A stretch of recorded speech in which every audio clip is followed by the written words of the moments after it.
Il y a des rois qui naissent debout, et d'autres qui commencent à plat ventre. Mesdames et messieurs, c'est l'histoire d'un fantôme dans un palais, d'un enfant qu'on croyait maudit et qui a vaincu un sorcier invincible. Et pourtant, il portait déjà le poids d'un empire sur ses épaules. Ce n'est pas une fable, c'est une prophétie. Et comme toutes les vraies prophéties, elle commence dans l'oubli. Nous sommes au XIIIe siècle, au cœur du Manding. Le roi Naré Magan Konaté avait tout, la richesse, le respect, des fils en bonne santé, mais il n'avait pas encore l'enfant promis par la prophétie. Un jour, 2 chasseurs étrangers entrent dans la cour royale. Avec eux, une femme étrange, le corps courbé, la peau sombre, les yeux sauvages, Sogolon Condé, bossu, timide. Mais le roi se souvient d'un devin qui lui avait dit « Le véritable héritier naîtra d'une femme laide, et de lui sortira un roi plus puissant que tous ceux d'avant. » Alors il l'épouse, et de cette union naît Marijata, qu'on appellera plus tard Sundiata. Mais dès les premières années, le doute, le silence, la honte. À 3 ans, il ne parle pas. À 5, il rampe comme un lézard. À 7, il est toujours au sol, incapable de se lever. Dans le palais, les rires sont acides. Voilà donc le fils du destin, un lion sans pattes. Même les enfants le frappent, et sa mère pleure seule, chaque nuit. Mais il entend tout, il ressent tout, il enregistre, et il attend. Parce que parfois, les lions ne rugissent pas. Ils se taisent, et préparent leur bond. À la mort du roi, tout bascule. Ce n'est pas Sundiata qu'on choisit, c'est Dankarantuman, son demi-frère. Et derrière lui, Sasuma Berete, sa mère. Sasuma, jalouse depuis toujours, humilie Sogolon. Ton fils ne tient même pas debout, le mien est roi. Elle l'écrase, la bouscule, l'humilie devant les servantes. Ce jour-là, Sundiata est dans l'ombre. Il entend, et ses poings se ferment. Il se redresse sur un bras. Il regarde sa mère pleurer, et il dit « Mère, où est le forgeron ?» On lui amène une barre de fer, trop lourde, mais il la saisit. Puis une deuxième, puis une troisième. Silence, le palais entier s'arrête. On entend les oiseaux cesser de chanter. Il pousse sur ses jambes, il tremble, il transpire. Et dans un cri de douleur, il se lève. Le sol gronde, le monde bascule.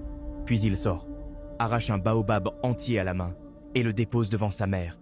Que celles qui veulent des feuilles viennent les chercher ici désormais. Le roi est tombé. Le lion est debout, mais la cour tremble. Sasuma a peur. Elle l'exile avec sa famille. Sundiata part, mais il ne part pas en vaincu. Il traverse les royaumes. Il observe les coutumes. Il apprend les langues. Il noue des alliances. 7 années d'ombre. 7 années de feu. 7 années à forger un roi. Pendant ce temps, le danger grandit. Sumaoro Kanté, roi de Soso, sorcier impitoyable, avale les royaumes un à un. Son armée est faite d'esprits, de morts, de bêtes. Il ne parle pas, il impose. Le Manding tombe. Dankarantuman s'enfuit. Le peuple souffre, les griots pleurent. Et dans les villages, on murmure « Où est Sundiata ?» Alors il l'appelle. Et il revient. Il ne revient pas seul. Il revient avec une armée. Des chefs, des cavaliers, des alliances nouées dans le sang et l'exil. Face à lui, Sumaoro, invisible, intouchable. Il surgit des murs, tue par la pensée. Et chaque nuit, un roi tombe. Sundiata perd des hommes, des amis, des frères. Mais il reste debout. Il cherche, il creuse. Et un jour, une femme s'échappe de l'ombre. Nana Triban, sa sœur, captive de Sumaoro. Elle connaît son secret. Il porte, caché sur lui, un ergot de coq blanc. C'est là qu'il tire sa magie. Alors Sundiata prend une flèche, l'enduit de poison, et attend l'aube. Le jour se lève. Kirina, les tambours résonnent, la terre vibre. 2 armées face à face, 2 royaumes, 2 mondes. Avant le combat, Sumaoro s'approche. Sa voix est comme du feu. Je suis l'arbre que nul ne déracine. Sundiata répond. Et moi, je suis la hache. Et la hache frappe. La flèche vole. Sumaoro hurle et disparaît. L'empire Soso s'effondre. Le Manding est libre. Mais Sundiata ne s'arrête pas. Il réunit les chefs, les griots, les anciens.